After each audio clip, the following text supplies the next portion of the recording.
January 23, 1945, 3 days before the Battle of Holtzwihr, the men of Company B were already fighting for their lives. The Colmar Pocket, a stretch of icy farmland and ruined villages in eastern France, had become a graveyard for both sides. Snow lay deep over the fields. Trees were broken by shell fire. Every farmhouse was shattered. The temperature hovered just below freezing, and the wind carried the distant thunder of artillery. Second Lieutenant Audie Murphy, barely 20 years old, trudged through the snow with his men.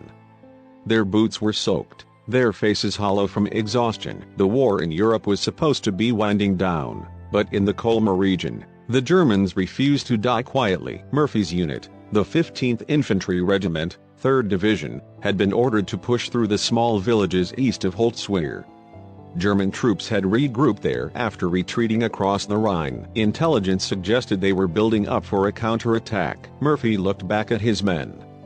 30 soldiers, most of them fresh replacements. The veterans were gone, killed or wounded.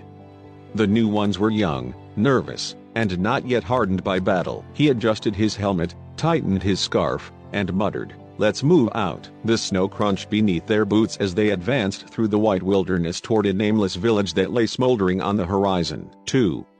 The calm before the fire. They reached the outskirts of the village by midday.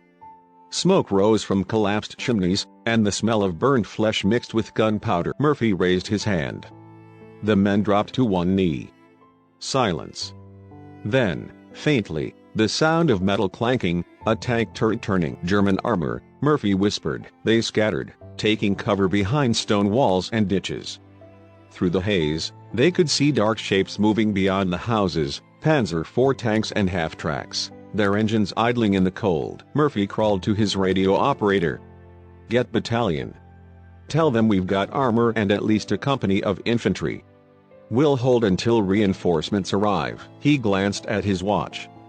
12:40 p.m. By 12:45, the first shell landed. The explosion tore through a nearby building, showering them with debris. Then another, closer. The Germans had spotted them. Murphy yelled, "Spread out. Hit them when they show themselves." His men opened fire. Rifles cracked. Bazookas roared. Machine guns rattled from both sides. The peaceful snowfield turned into chaos, smoke, screams, and the stench of cordite filling the air. 3. First blood. Murphy sprinted between positions, directing fire, shouting above the din. He spotted a German squad trying to flank them through an orchard and dropped 2 with quick rifle shots. "Keep your heads down," he shouted to a pair of replacements frozen in fear. The Germans pushed harder. Their tanks rolled forward, smashing through fences. One shell hit a nearby foxhole, throwing 2 Americans into the air. Murphy grabbed his field radio. "Where the hell are our tank destroyers?" Static. Then a faint voice, "They're on the way.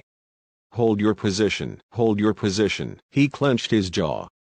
Easy for them to say. The Germans began laying down machine gun fire. Bullets sliced through branches and kicked up snow in deadly sprays.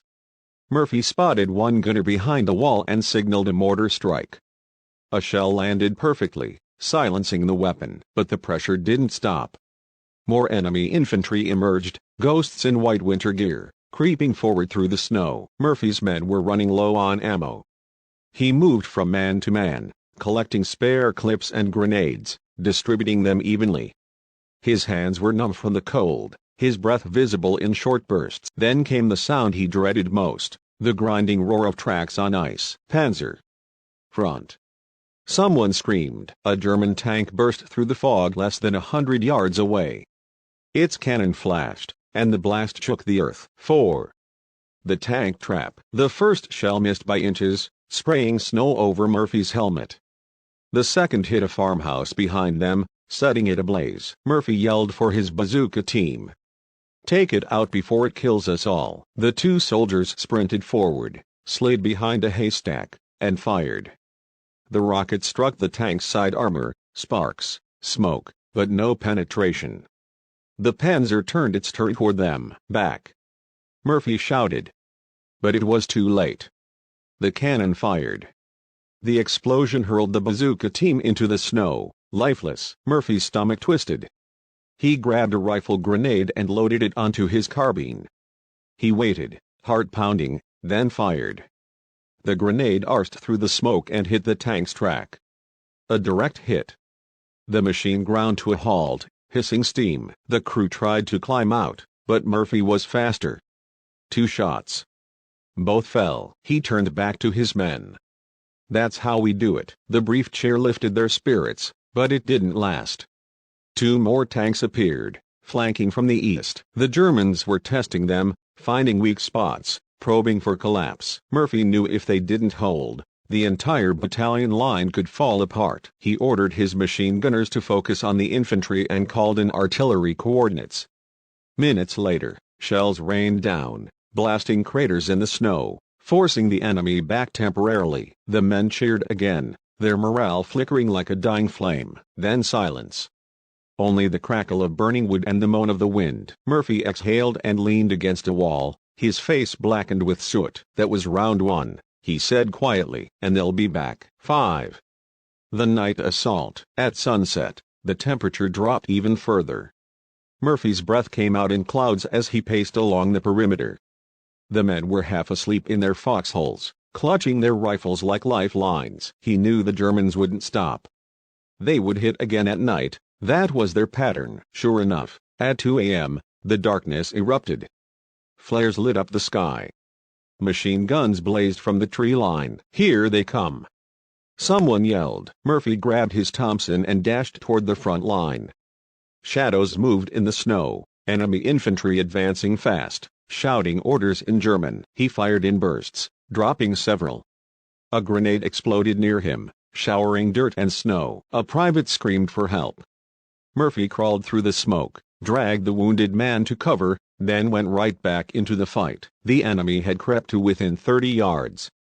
It was chaos, close-range combat, muzzle flashes lighting faces for brief seconds, then darkness again. Murphy felt a searing pain in his shoulder. He looked down, grazed by shrapnel. He pressed his hand against the wound and kept firing. When his Thompson ran dry, he picked up a fallen soldier's rifle and continued. He was no longer fighting to win. He was fighting to survive until dawn. 6. The breaking point. By morning, half of Company B was down. The radio was gone, destroyed by shrapnel. They were cut off. Murphy gathered the survivors, 12 men, frostbitten, hungry, terrified. "We can't stay here," his sergeant said.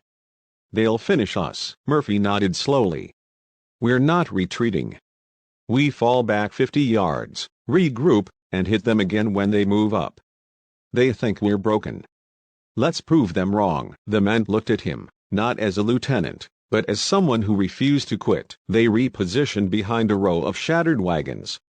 Murphy took a sniper's rifle and crawled forward alone to scout.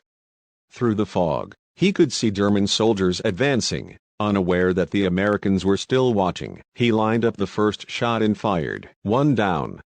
Then another. And another. The Germans scattered, thinking they were under heavy attack. Murphy signaled his men, and they opened up with everything they had left. Machine guns rattled. Mortars thumped. The snowfield turned into a storm of lead and fire. For a few minutes, it worked.